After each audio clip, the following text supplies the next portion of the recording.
pabagal, hindi na pabilis. Kasi dyan may mga pedestrian, may junction, yan, bibigyan ng daan. Okay, libre na ulit. Okay, may Central Island. So kailangan mabagal lang at makikiraan lang tayo sa poblasyon bayan ng San Fernando. May pedestrian, may nag-guide naman sa pedestrian. Sabi ng araw, keep right lang. Pero wag malapit dito ma'am sa kay Padjak, kay Jeep, wag kay Jeep. Okay, libre naman sa left. Kaya mas okay na sa gitna kaysa dito ka tumuto kay Jeep eh. Good. Si Jeep kasi stop and go yan, pa nakakita ng pasahero yan. Pwede ka magparamdam sa kanya mo. Makikiraan to. Okay. Wag masyado malapit sa kanya. Alright. Okay, tuloy-tuloy ulit ma'am. May Central Island, may transition line, may guhit sa gitna. Saan mo gusto mo pumesto? Sa gitna? Sa right? Di keep right ka ulit. Kasi may truck. Para bigyan ng daan si truck, okay lang yan. Ayan. Maintain yung linya sa bandang kanan. Tuloy-tuloy lang po. May rumble strip. Ayan, rumble strip. May curve. Nagbibigay ba pala na may something sa unahan, may kurbada, may delikadong kalsada, may pedestrian. Okay, sundan lang yung curve kung saan mapunta habang nasa right side tayo. 2 lanes naman to sa isang direction eh.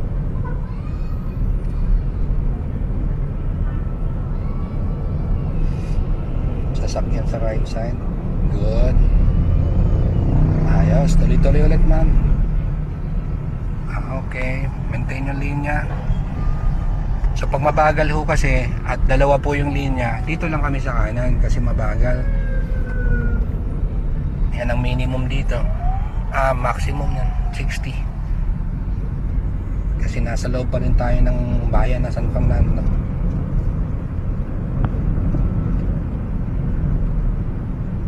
Okay, tuloy-tuloy pa rin po.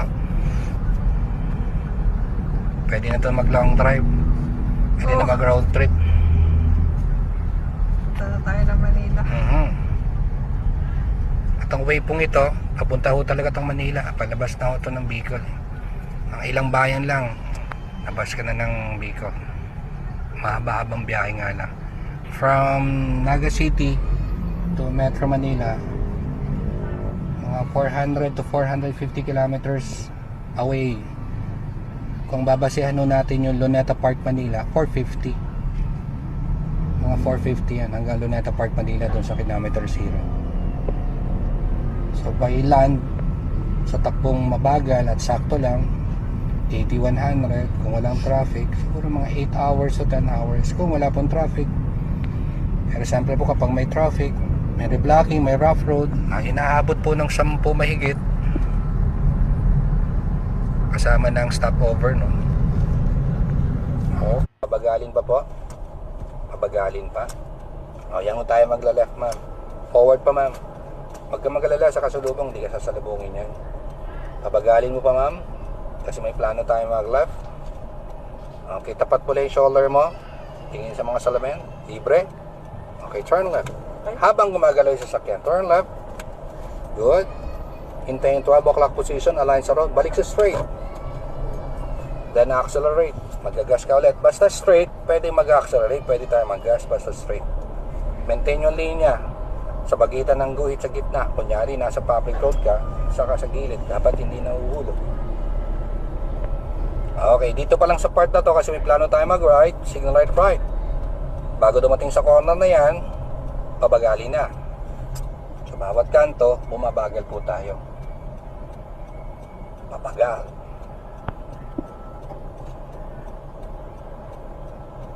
Ayan, approaching sa corner. Pansamantalang reference, balikat, natapat sa corner. Turn right. Hand over hand. Mas maglalak yan. Pag malapit na mag 12 o'clock position, balik sa straight. Okay. Way to the right. Tapos pag align na sa road, 12 o'clock position. Good. Accelerate gas, bigyan mo ko ng takbong 20 km per hour. Etnep, sabi ni Yorme. 20-20 lang. Okay, align dapat sa road na hindi lalampas yung ating gulong sa kaliwa dyan sa guhit sa gitna. Tapos hindi ka rin magpapupunta dito sa gilid. Makakatuloy yung right side mirror para malaman mo kung balanse ka. Tuloy-tuloy po yan. Mahaba-habang straight yan, ma'am. Bigyan mo ko ng speed na 20 kilometers per hour. 20-20 lang muna. Tapos ang tingin ng driver laging sa malayo. Para kung sakali may sagabal approaching, ready ka na. Diretso po. Takbong 20 muna kami. Etnep muna kami. Hindi muna kami 30. Mamaya na lang paglabas namin sa public road. Okay, na-maintain na agad. May sasakay ba sa likod, ma'am? Wala. So silip-silip din sa mga salamin sa likod, ha. Ganun daw ang driver, laging sinisilip sa likod kung anong sitwasyon naman. Kaya tayo may mga side mirror sa rear view mirror. Tuloy-tuloy lang po yan. Mahabang straight po yan. Alright. Dire-diretso lang po. Okay. Ayos. 20-20 lang. Etep lang muna. Alright. Yun ang 20. So gamay na ni ma'am yung aking gas pedal. Alam niya na yung hanggang 20 kung hanggang saan niya tatapakan si gas. Paki-ready po yung signal light to the right. Okay, may plano kasi tayo mag-right. So release na po ng brake ng gas pedal. Keep right ka pa rin, ma'am. Huwag kang gigit na kasi may plano tayo mag-right. O diyan ka po mag-right. Nakita niyo yung corner na yun, ma'am. To the right tayo dyan. So get ready. Tingin sa kaliwat kanan sa salamin to check. Tapat sa corner. Ikot manibela to the right. Into 12 o'clock position. To the left. Okay, straight. Diretso ulit. Accelerate pero konti lang. Konti way to the right. Tapos pag align na sa road, 12 o'clock position. Good. Accelerate gas. Bigyan mo ko ng takbong 20 km per hour. Etnep, sabi ni Yorme. 20-20 lang.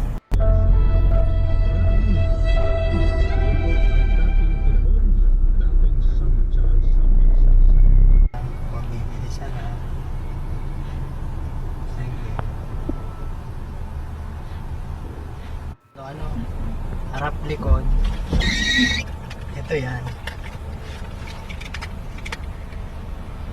Yan, papasok tayo dyan in between. Okay, ang gagawin mo, ma'am, kapag approaching ka pa lang, huwag ka lalayo dun sa paparkingan mo. Ilapit mo at least half or 1 meter distance lang dun sa sasakyan na hindi pula. For example, itong hilera ng kuna nandito, itong dito sa kabila. So, harap likod. Ito yan. Yan, papasok tayo dyan in between. Okay, ang gagawin mo, ma'am, Ay turning left and turning right. Okay, tapakan yung brake pedal. Pakilagay po sa drive. Drive. Yun. Handbrake release. Hila konti pataas, pindot po ba. Pag binitawan yung brake pedal pa konti-konti, gagalaw na po yan si CD. Yan, sa corner na yan, kakaliwa tayo sa kantong yan, ha.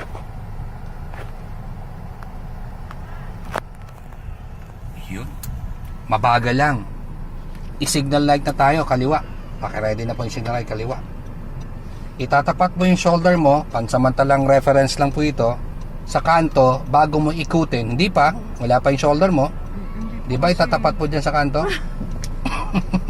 Sige, sabihin ko sa iyo kung kailan. Forward pa na konti. Forward pa, ma'am. Release ko na po yun. Opo. Huwag mo muna ikutin manibela. Okay, stop po sa part na to, ma'am. Hinto mo.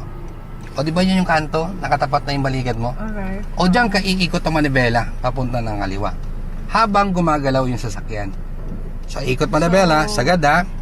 Ikot ko muna. Opo, hand over hand. Habang gumagalaw na po yung sasakyan, sabayan nyo yung paggalaw. Ikot manibela hanggang mag-lock. Good. Steady yan dyan. Hihintay mo mag 12 o'clock position. Okay. Pag alas 12 na, balik mo sa straight. Isa, Dalawa. So straight na ulit. Tuloy-tuloy mo. Iwasan lang po ito mga nasa right side natin. Dapat wala kang tatamaan sa gilid.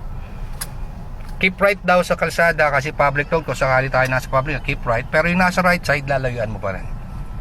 Susubukan naman natin mag-cross to ma'am. Tumawid. Alright. Kakross tayo. Main road yan. So pag main road, pagpalagay natin may tatawid lagi. Huwag ho tayo magsabi na, uy, wala to, dire-diretso lang. So lagi natin anticipate kasi intersection yan, tatawid tayo, hihinto muna bago tayo mag-cross. So tuloy lang. Diretso lang po. Sa part na yan, bago dumating ng ating main road na yan, kung saan kami tatawid, hihinto muna ang sasakyan bago tuluyang magka-cross. Right side ma'am ha, huwag kakalimutan na hindi natin naiiwas ha. Okay, bago dumating dyan sa main road na yan, dahan-dahan na mag-apply ng brake. Check po sa kaliwa ma'am, may sasakyan kaya sa left? Wala po. So dito sa right side ma'am, medyo tayo ay blind. Yeah. So dahan-dahan lang, gagapang ka lang hanggang makatawid. Maging aware ka lang sa mga darating na sasakyan. Okay, release po ng brake pedal. Pero check pa rin kaliwat kanan habang tuluyan tayong tatawid. At nakaready tayo sa brake pedal kung sakaling merong hindi magbibigay ng daan. Ay, libre na. Okay, tatawid na lang tayo. So nakakross tayo ng free. Diretso mo rin ma'am doon sa dulo. So i-maintain mo na hindi na pupunta sa gilid yung sasakyan mo. Pwede mo gamitin yung right side mirror. Malalaman kung gaano kalayo dun sa edge ng kalsada. Ayan, sakto may sukat. So dito rin sa konting left kasi may sagabal po dito. Kunyari sasakyan yan, lipat ka na konting left, tapos tuwid mo ulit yung manibela. Yan. Good. Ayos. Nakita nyo yung dulong yon? Magra-right naman tayo sa dulo. So dito pa lang sa part na to, mag-signal light ka na po to the right. Pataas naman yung stick. So malayo pa lang kasi dapat ready na daw yung signal light. 30 meters pa. Opo, signal light to the right. So dyan ho tayo magra-right. Babagalan natin bago tayo tuluyang mag-right. Gamitan mo ulit ng reference na balikat. Pansamantala lang reference lang naman, hindi yan pang forever. Tapos tapakan mo na konti yung brake pedal mo para bumagal. Itatapat mo lang yung balikat mong right sa corner na to, sa kakatuluyang mag-right. Pabagali mo lang ha. Move forward pa, konti pa. Okay, sa part na yan, pwede na. Turn right, sagad manibela. Pa-right po. Habang gumagalaw ang sasakyan, iniikot na yung manibela, sagad to the right. Hanggang mag-lock. Good. Hihintay natin ngayon mag-12 o'clock position. Align na sa road. Medyo nahuli ka lang ng konti. Pero konti lang naman. Oh my God. Ibalik po sa straight, nas pa sobra. Okay, normal naman po yun. So, dun pa, isa pang right. Keep right ka na konti. Napasobra ka ng ikot. Nervous na. Wait lang.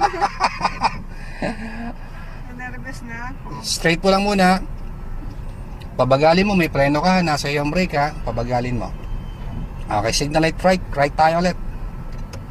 Pabagalin mo bawat corner. Ang kailangan mo lang, pigilan mo ng konting brake para mabagal lang siyang gumagalaw. Hindi ka magmamadali sa manibela. Parang ang sabi, mabagal ang galaw ng sasakyan, pero manibela mo, medyo mabilis ang ikot. Balikat ha. Sige, pagalawin natin. Yan. Hintayin mo mag 12 o'clock position.